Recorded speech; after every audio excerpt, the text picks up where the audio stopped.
Well, welcome guys, and thanks for tuning in. Thanks for watching or listening. If you're on a podcast, there won't actually be any video stream. There'll just be an avatar if you're watching this on YouTube. So yeah, welcome to Radio Viska. This is the inaugural podcast / vlog, the very first video or podcast I'm making. And I guess I'll explain what my motivation for making the channel is, and talk a bit about what you can expect from it, and whether it's stuff that you might be interested in, and if you are, then go ahead and subscribe and look out for future episodes. I am not planning to do this full-time in any way, so don't expect, your 3 videos a day, 3 podcasts a week. I hope to get something out once a week, but it may turn out to be more like once a month or once every 2 weeks. But I've got a bit of a array of channels going. So I've got Twitter, which is at twitter.com/Radio Viska. You'll have the links down below in the description.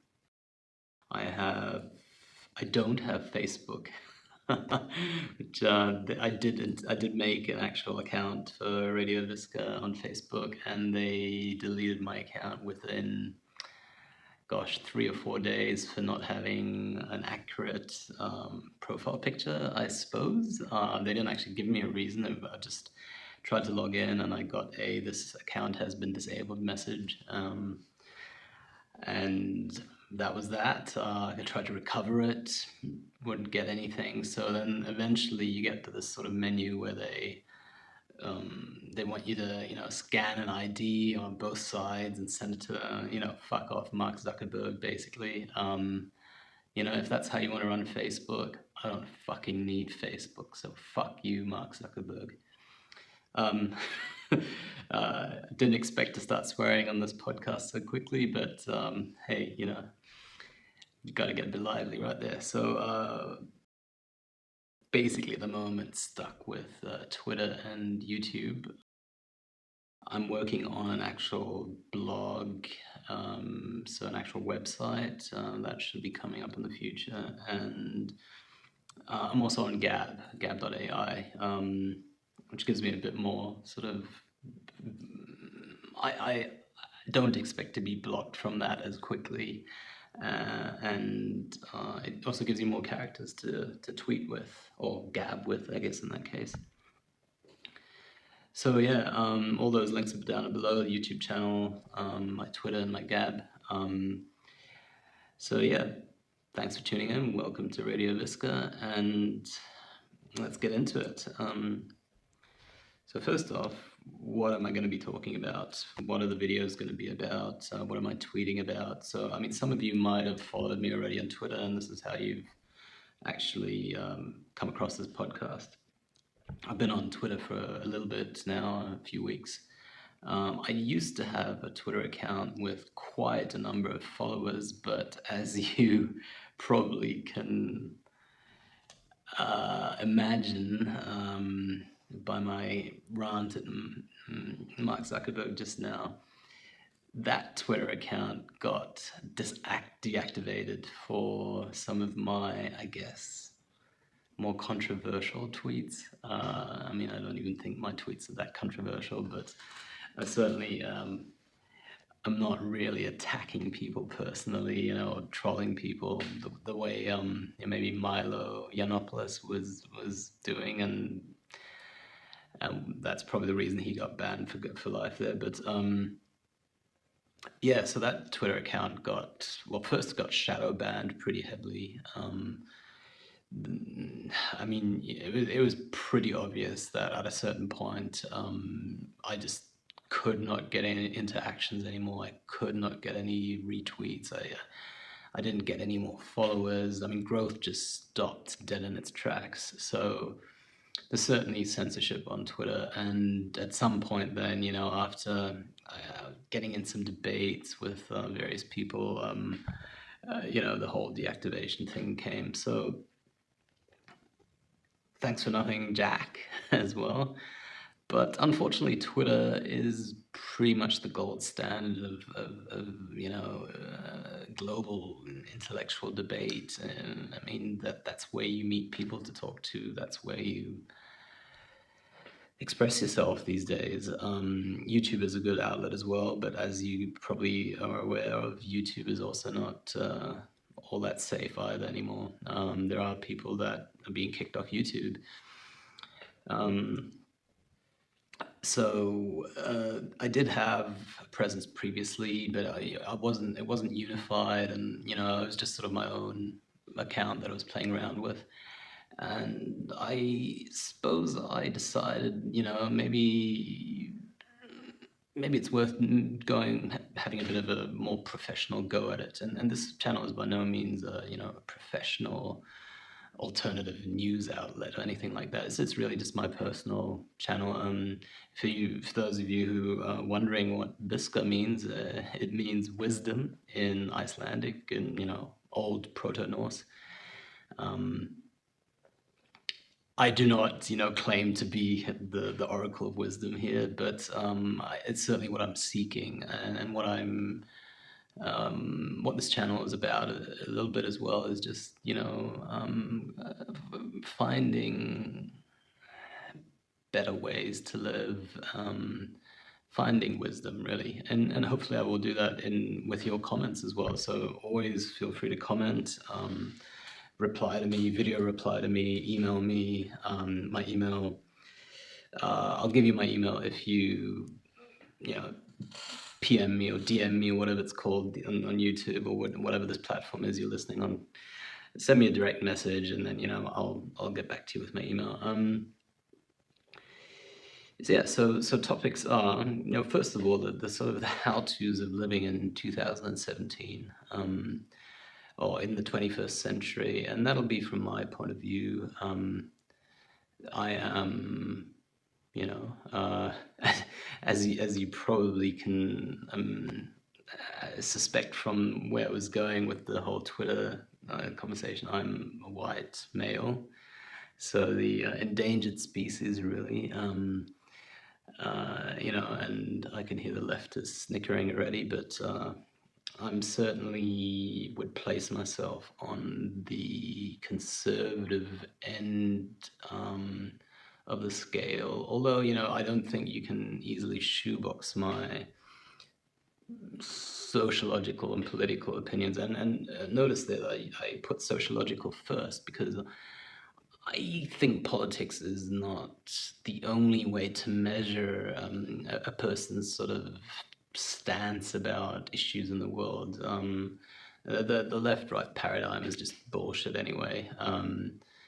But if you wanted to place me in some kind of category, I'm certainly on the what I would call the libertarian, economically conservative, probably also morally, and sociologically conservative. Certainly in my interactions with other people, I always feel like I'm the traditionalist. Yes, so the how-tos of living in the 21st century from my point of view, I think there's quite a lot of people out there that find themselves in a similar position to me and who might, have some good ideas for me as well. And I'm happy to highlight anyone that, I find is someone that does good videos, does good podcasts, does good work out there. Just send me your link, and if I like it, I'll definitely give you a shout out on here. And what do I mean with how tos or sort of guides to living? Well, there's a lot of dangers in today's society, and they're different to the kind of dangers we had in the past. So you might be wondering why I'm not, I'm sort of not doing a video to camera. I just don't currently feel comfortable showing my face yet. It might change in the future, but for now, I'm just going to go with the avatar of, oh gosh, 100 points for whoever recognizes who my avatar is. But yeah, that whole privacy thing. I mean, the internet's a brand new invention. I mean, this is like when we invented fire, and there's people out there burning down their houses, figuratively speaking, with the internet. I mean, there's people out there burning themselves over and over again because they just don't know what the internet is. I mean, it's we as humans are just, and the thing is, it's changing as well. I mean, it's like with fire, when humans discovered fire, okay, well that was fire, and they might have found a few different uses for it. Oh, you can cook things for it. Oh, you can burn down the entire forest. Oh, the smoke kills you. There's some different aspects to it, but the internet, that is an invention that is constantly changing with millions of facets. I mean, there's just I mean, this is an unprecedented change in human history that we've been living through the last 20 years, and um, nobody knows where it's leading. I mean, read through the majority of science fiction, from 30, 40 years ago, and they wouldn't even imagine the kind of surveillance capabilities that are just totally normal today, right? So, well, they're not normal, but they exist. I happen to find them abhorrent, but um, moralizing about surveillance is kind of like, Don Quixote fighting the windmill. I mean, if it's possible, it's going to be done. So to sort of get back to what I was talking about, um, the world is a dangerous place. The world is an ever-shifting place today, and it's an ever more fragmented place. It's a globalized place. There's all sorts of doomsday scenarios on the horizon, and it often feels like we're just sort of holding on. We're just the sort of heady idealism, the sort of the positive vibe that existed in the 60s, or even in the 90s, after the cold Iron Curtain came down, after the Cold War ended, and there was this sort of, I kind of see it as a similar age really to the 60s. There's a sort of rave idealism, like instead of the hippies and the Doors, it was gosh, it's the ravers and the love parade, and there was a real explosive kind of positivity, and yes, there were some nasty events happening around the world. There was Gulf War One, which Gulf War One, I think, is almost still Cold War. I mean, it was happening pretty much around the same time that the wall was coming down, and Germany was unifying, and the Soviet Union was collapsing. So I would almost, put that in the category of Cold War. So then you had the 90s, and right, okay, so you had the Yugoslav war, but for the majority of people in the West, if you weren't living in Austria or Hungary or maybe, Eastern Italy or something, I mean, this was far away. It didn't touch you. I mean, there weren't really gigantic refugee streams coming from Yugoslavia. There was some, um, but the Yugoslav war, while nasty, still seemed like something that's happening in a distant country far away. And to be frank, I mean, a lot of people in America, you have to remember this is the pre-internet age as well. So the education level about the world, that's the still somewhat pre-globalized age. Yugoslavia was people didn't know where it was. I mean, I'm sure there's still Americans now that have no idea where Croatia or Serbia is, but and Europeans for that matter. Although there's probably less of those. But yeah, this is one thing that is hard to keep in mind, that when we're talking about the early 90s and the mid 90s, this was a pre-internet age.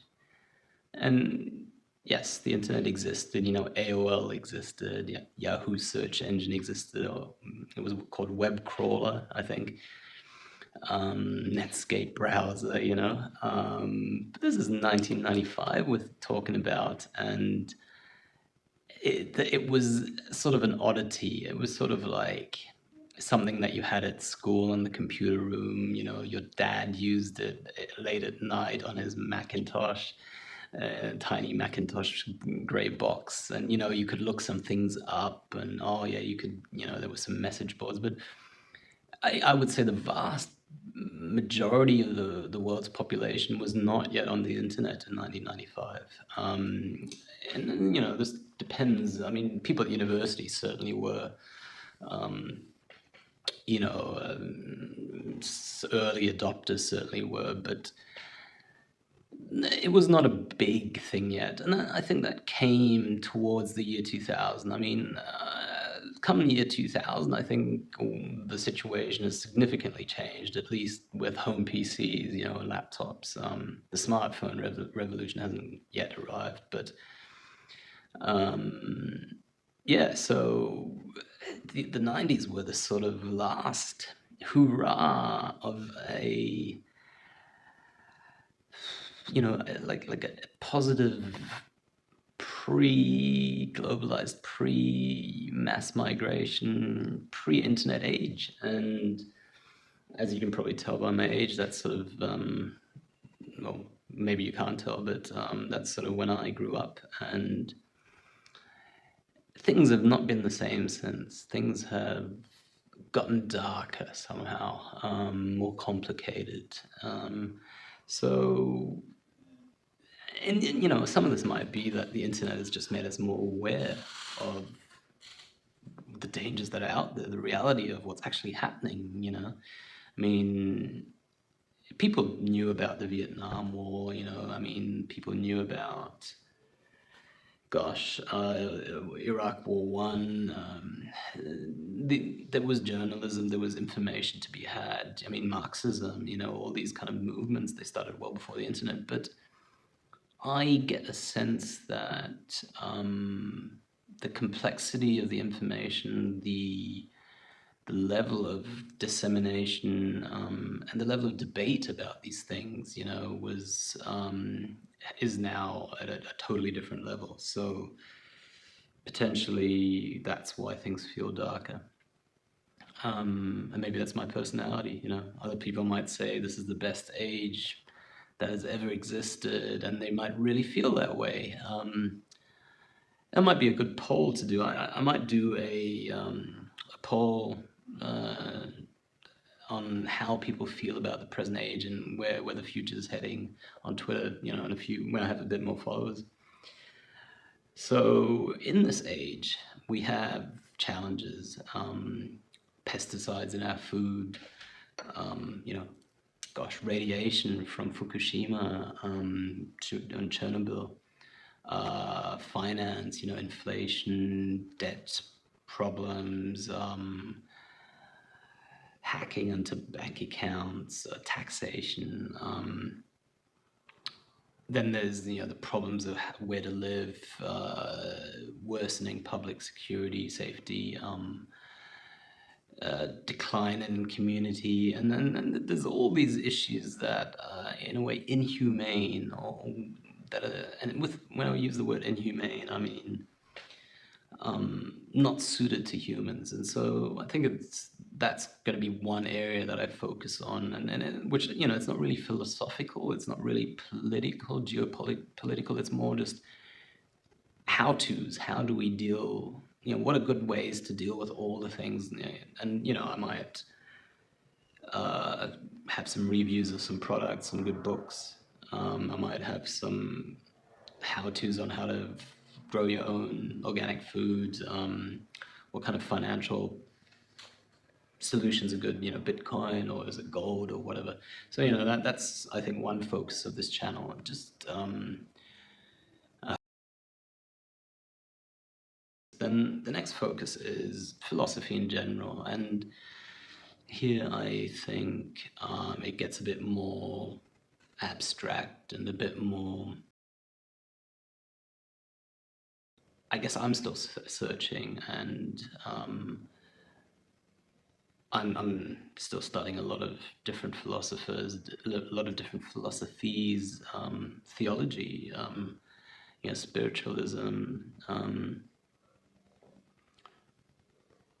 how one should carry oneself, what the best conduct is, and what one's goals should be in life. I guess it gets a bit more metaphysical in this topic. Then the third topic I'm very interested in is geopolitics, and something I like discussing. And interestingly, I'm not entirely sure this is something that actually touches our lives as much as we assume it does. And with this, I mean, there's a bit of a spectacle out there. Geopolitics is often used as a distraction. You have all these scares about, gosh, nuclear weapons in Korea and chemical weapons in Syria and Russian aggression. And I mean, give me a break. I think often the news runs this shit to create fear and to almost distract people from the real issues they have in their life, which is, topic number one that I was talking about. Nevertheless, it is fun to talk about. It is, I mean, everyone likes all of Shakespeare's stories about the kings and the powerful. And we are fascinated with the powers that be as humans. We care about what the dictator is doing, the military is doing, the diplomats are doing, what the aristocrats are doing. These are the things that we just care about. So they're fascinating to us, and they're fascinating to me. And for a long time, again, up until roughly the year 2001, maybe, to name an infamous date, things were fairly stable, from 1945 to 1991 at least. You had one paradigm, and there was all sorts of events. There was wars, but you were locked into one paradigm, and now I'm not sure that we know exactly what our paradigm is. I would say our paradigm at the moment is transition, change. Some might say collapse. That's definitely something we're going to find out in this podcast as well. So that would be the third topic. And then the fourth topic is the media. And yes, I mean, that's a big topic in its own, and it's obviously related to the previous topic of geopolitics in some way, and so it's also related to philosophy in some ways. But I feel like in the modern world, with the internet, with Netflix, with websites, with YouTube, I mean, media has become its own cosmos. And this was something that people noticed already in the pre-internet age. There's a famous, very left-wing, I believe, situationist French writer called Debord. I'll put a link to his book in the description. He wrote a book called The Spectacles, I believe, or similar. I'll have a proper title down below. I read it. Gosh, it's got to be 3 years ago or so now, so I'm not entirely clear on it. But essentially, he describes modern society as one large spectacle. So, and you really see that with the news organizations, with these terrorist attacks, and then people laying down wreaths, and then the flowers, and then everyone changing their Facebook profile to, have the French colors in it. And I mean, it's just a giant spectacle. And whether it's the chemical attacks or staged chemical attacks in Syria, or Kim Jong Un's crazy antics, or whether it's Donald Trump's tweets, or Hillary Clinton's crazy, God knows what she's doing behavior. I mean, it just seems to be bread and games. It's just distraction. While the IRS taxes you every year, while your rights get eroded. And so, not all of the media is that, but the mainstream media, I think, has been, and maybe always has been, and it's only been more noticeable recently, but certainly now is purely a tool of disinformation. I mean, it's basically the same as the advertising on TV between, bits and pieces of The Simpsons. And the interesting thing is The Simpsons almost also are completely disinformation now. I mean, most TV shows, in my opinion, have some level of propaganda to them. And, with this I mean American or British or mainstream TV shows. I mean, I don't think it's any different in Korea, Japan. There's certain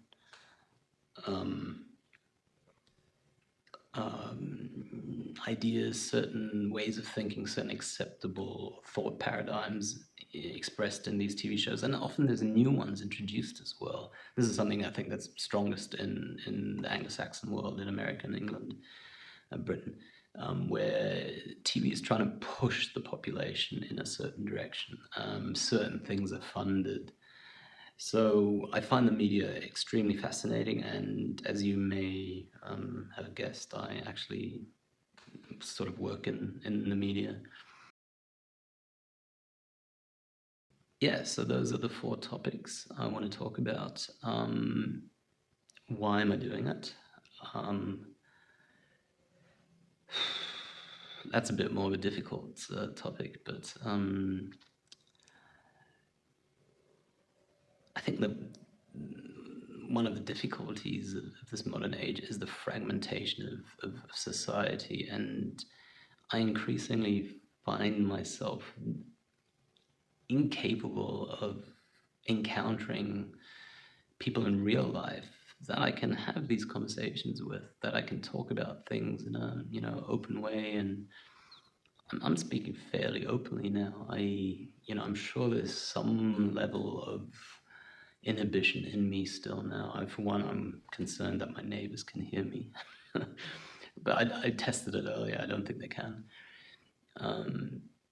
But I think just riffing here, just talking to the microphone, it's a stream of consciousness. It's almost completely honest, and it's very hard to do face to face, I think. I'd like to do it more, but I have learned to. I think everyone out there, pretty much as an adult, has learned to not do that, and that's kind of, again, an inhumane thing. It's not natural for us humans to be like that. It's something that is forced upon us through mass society, through the corporate working system, and through the spectacle as well, through this indoctrination. Because and in the past it would have been the church, right? You couldn't have spoken honestly about your disbelief in Jesus, maybe, right? So, but there's, I think, potentially, 3,000 years ago, or 5,000 years ago, maybe saying something that someone else in your tribe didn't like had consequences, but I'm not sure people were as inhibited. I'm not sure, people had learned to carry these masks in all situations, and keep everything to themselves and never share with anyone. I think sharing opinions with family, friends, tribal members was just common everyday practice. People just spoke to each other. How often does that happen today? I mean, I talk to my family, but they also have their own point of view, and then this is part of the fragmentation of knowledge, and it's another topic I will cover on this podcast. So, I think I just have this urge to talk to people, and maybe you're all gonna downvote me, and maybe I'm gonna get like 1,000 downvotes and get trolled and flamed, and 4chan poll is gonna try to hunt me down and dox me, and gosh, that's the risk you have to take in this age, I guess. Yeah. Some shout outs. So I obviously didn't, I'm not living under a rock, so there's obviously a lot of podcasts out there, and I thought I'd do a shout out to some of them. Some podcasts I've listened to in the past. Doesn't mean I agree with them, but I find these interesting. So there's a C Realm podcast, KMO's C Realm podcast, that's been going for quite a while. Gosh, I think he's episode 530 or something like that. It's pretty wild. And he's recently switched to C Realm Radio as well. There's Featured Voices, which is pretty good, by Chris Martinson. There is Free Domain Radio, which is a big one, of course, with Stefan Molyneux.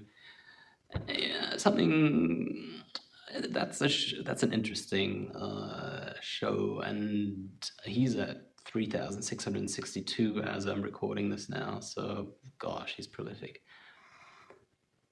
I'm gonna do a few videos about his show because there's a lot of different things to be said about it. And I've actually listened to him probably for about 2-3 years, maybe longer, even 4 or 5 years, on and off. I don't. He's way too prolific to listen to everything. I mean, you'd have a part-time job, Free Domain Radio, unpaid. But there's been a lot of changes in his points of view, and he really pushes certain agendas, I believe. So that's hopefully something you're not going to find on my channel here. I'm not paid by the Republican Party to push Donald Trump. I'm just going to put it out there. I think he was. Or some committee to elect Donald Trump or whatever, So, yeah. But it's a good podcast, and he has lots of good things. There's a lot of good things to listen to on there. And another one I quite like is from KPFA, which is Berkeley station. It's a show called Guns and Butter. You can get it in podcast form as well on iTunes and various other sources. Then there's James Howard Kunstler's Kunstlercast, which is a bit different. I listen to him, on and off. He's got his sort of views about peak oil. I think he's one of the peak oil guys, which I'll probably do a show about at some point as well. It's interesting. There's the Project Censored, which I believe is also on a radio show in California or maybe Oregon. Public Radio Network, I think, PRN. Very left wing, but it's the old left wing. It's the sort of anti-Vietnam War left, I would say, although it is sometimes quite social justice warrior infused. Nevertheless, they have good topics. It's well worth listening to. And then there's the Scott Horton Show, which is quite good. Very libertarian, sort of, mainstream, classically libertarian. Then another few that are a bit more underground, which you cannot find on iTunes. There's a show by John Zers, and he's a sort of primitivist. It's called Anarchy Radio. He's been doing that for, I think, 12 years as well.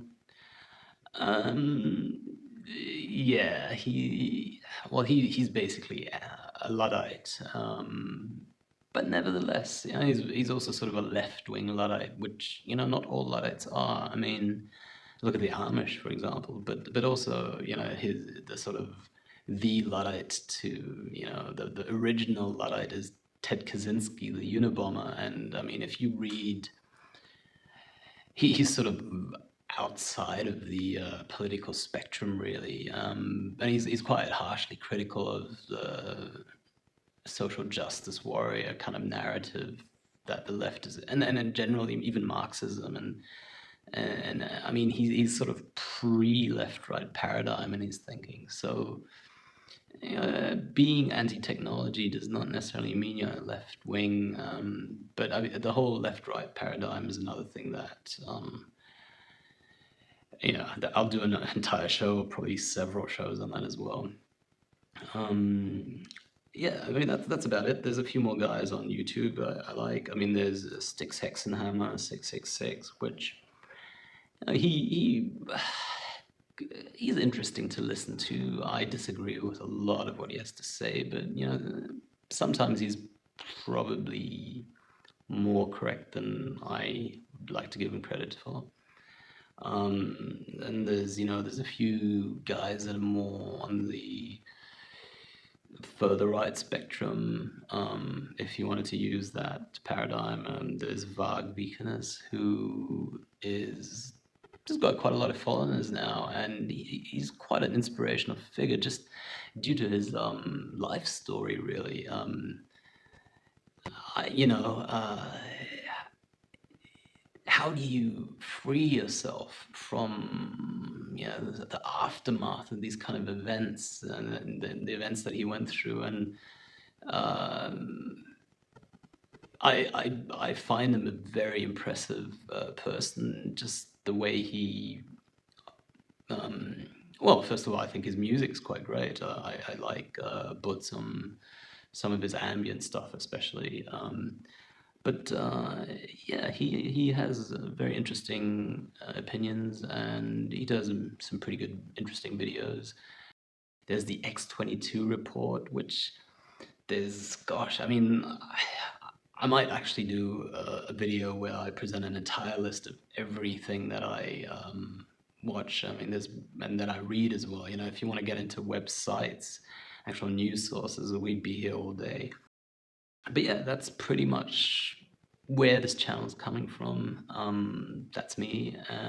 Thanks for listening, and if you kind of like what you've heard so far, subscribe below, and I'll talk to you shortly. Bye.